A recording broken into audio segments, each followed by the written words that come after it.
হয়েছে 2024 সালের ফেব্রুয়ারি মাসে। তো তখন আপনি এটা হাইড করলেন না? আমি এখনো হাইড করতে চাই, আমি এখনো বলতে চাই না, কিন্তু আমার যে আপনার পেটে লাথি মেরে বাচ্চা নষ্ট করে দেওয়ার ব্যাপারটা আসলে কতটুকু সত্য? এটা একদম সত্য, পুরোটাই সত্য। এই ঘটনা কতদিন আগের?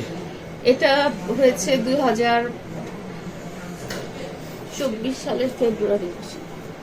তো তখন আপনি এটা হাইড করলেন না? আমি এখনো হাইড করতে চাই, আমি এখনো বলতে চাই না, কিন্তু আমাকে এমন পরিমাণ মানসিক এবং শারীরিক অত্যাচার করতেছে যে আমি আসলে এটা আমার না খুব সেনসিটিভ, এটা আমার খুব কষ্টের একটা ব্যাপার, আমার জীবনের একটা বড় কষ্টের ব্যাপার। এটা নিয়ে আমি কথা বলতে চাই না, আজকেও বলতে চাই না এবং বলতেও চাই না। এটা আমি মানে কষ্টে পড়ে আমি মুখ দিয়ে বের হয়ে গেছে, আমি বলতে চাই না। এটা আমার খুবই ব্যক্তিগত কষ্ট, এটা আমার নিজের খুবই মানে বুকের ভিতরে খুব কষ্ট লাগে, এটা আমি বলতে চাই না। আপনার হাত আসলে দেখতে পাচ্ছি যে ব্যান্ডেজ করা, এটা আসলে মানে কি কারণে হয়েছে বা মারামারি করেছেন কিনা? এটা মারামারি করিনি, এটা হয়েছে যে সে আমাকে মারধর করেছিল যখন লাইভটা শেষ করে, এবং লাইভের মধ্যেই দেখেছিলেন যে ওটা ছুরি বের